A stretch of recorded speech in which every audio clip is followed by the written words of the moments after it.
Hello student. Polytechnic exam अब बहुत ही नजदीक है। ठीक है, तो इसके लिए हम लोग क्या करेंगे, हम लोग देखेंगे कुछ most important one liner questions. ये ऑब्जेक्टिव तो नहीं है, लेकिन ऑब्जेक्टिव के लिए बहुत ही इंपॉर्टेंट है। सुन लो, एग्जाम में काम आएगा। ओके, चलो शुरू करते हैं। ध्यान से सुनना। सबसे पहला क्वेश्चन क्या बोला जा रहा है कि वाटर गैस किसका मिक्सचर है, मतलब किसके कंपोजिशन से मिलकर बना हुआ है। तो वाटर गैस कार्बन मोनोऑक्साइड और हाइड्रोजन गैस के कॉम्बिनेशन से मिलकर बनता है। याद रखना, वाटर गैस, कार्बन मोनोऑक्साइड और हाइड्रोजन गैस। ठीक है। अब इसके बाद एक दूसरा आया प्रोड्यूसर गैस। प्रोड्यूसर गैस किसके किससे मिलकर बना हुआ है, कार्बन मोनोऑक्साइड और नाइट्रोजन गैस। इसमें बहुत कंफ्यूजन होता है जब एग्जाम में आता है वाटर गैस और प्रोड्यूसर गैस। वाटर गैस में हाइड्रोजन गैस होता है और प्रोड्यूसर गैस में नाइट्रोजन गैस होता है। दोनों की कंपोजिशन में कार्बन मोनोऑक्साइड सेम होता है। ठीक से सुनो, अच्छे से समझो, एग्जाम में बहुत मदद करेगा। Third, LPG. हम लोग सब लोग के घरों में ये सिलेंडर आता है जिसका नाम है लिक्विफाइड पेट्रोलियम गैस। अब इसमें सबसे ज्यादा अगर कंपोजिशन देखने को मिलेगा तो ब्यूटेन। फिर अगर ब्यूटेन ऑप्शन में नहीं है तब आप प्रोपेन लगाना, और दोनों ऑप्शन में ब्यूटेन और प्रोपेन टिक मार देना। ठीक है। Next, CNG, compressed natural gas. इसका फुल फॉर्म होता है कंप्रेस्ड नेचुरल गैस। इसमें क्या है, मीथेन। इसमें सबसे ज्यादा कंपोजिशन क्या पाया जाता है, मीथेन, CH4, मीथेन।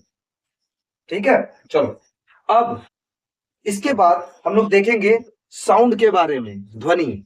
साउंड हम लोग सुनते हैं, हम लोग के कान किस फ्रीक्वेंसी के रेंज का साउंड सुन सकते हैं।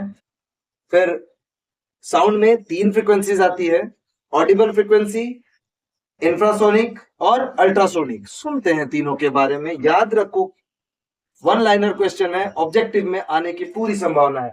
Audible frequency, range of human ear, हम लोग के कान किस फ्रीक्वेंसी का साउंड सुन सकते हैं, तो वो है 20 हर्ट्ज से लेकर 20,000 हर्ट्ज तक, विच मीन्स 20 हर्ट्ज से लेकर 20,000 हर्ट्ज तक। इसको कभी कभी 20K हर्ट्ज भी लिखते हैं। K मीन्स 1000 होता है, विच मीन्स 1000 होता है। ओके। नेक्स्ट, इंफ्रासोनिक रेंज, ये 20 हर्ट्ज से पीछे की साउंड होती है, मतलब बिलो 20 हर्ट्ज। रट लो, दिमाग में बिठा लो।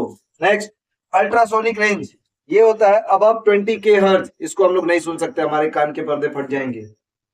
Next, plane mirror. Plane mirror कैसा इमेज बनाता है, बहुत बार इस तरह के क्वेश्चन पूछे जाते हैं। बी केयरफुल, अच्छे से सुनो। प्लेन मिरर कैसा इमेज बनाता है, तो प्लेन मिरर हमेशा वर्चुअल, इरेक्ट और सेम साइज का इमेज बनाता है। जिस डिस्टेंस पे आप खड़े हो उसी डिस्टेंस पे वो इमेज बनाएगा। ठीक है। Next, concave mirror. Concave mirror real और वर्चुअल दोनों बनाता है, लेकिन डिपेंड करता है ऑब्जेक्ट के पोजीशन पे। ऑब्जेक्ट कहाँ रखा हुआ, सेंटर ऑफ कर्वेचर पे रखा हुआ है, इंफिनिटी पे रखा हुआ है, फोकस और पोल के बीच में रखा हुआ है। ये सब जो हम लोगों ने 10 में पढ़ रखा है उसको बुक से अच्छे से रिवाइज कर लो। Next, convex mirror. Convex mirror virtual, erect और डिमिनिश्ड इमेज बनाता है। कैसा, वर्चुअल, इरेक्ट और diminished image. Next, convex lens को एक नाम से जाना जाता है, कन्वर्जिंग लेंस। कॉन्वेक्स लेंस को कन्वर्जिंग लेंस के नाम से जाना जाता है।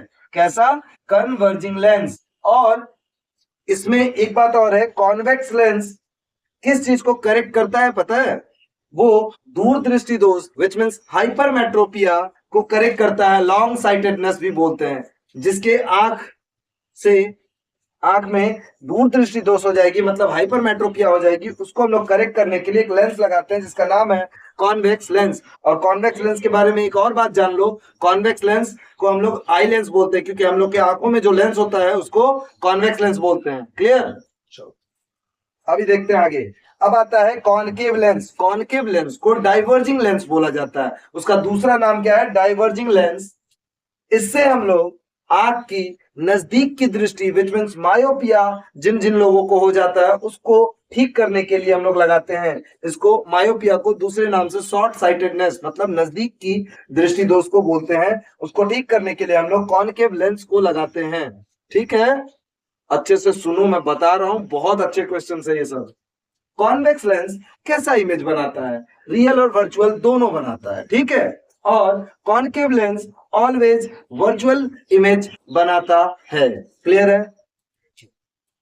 फिर उसके बाद एक क्वेश्चन आता है कि पूरे पीरियोडिक टेबल में सबसे लाइटेस्ट एलिमेंट कौन सा है?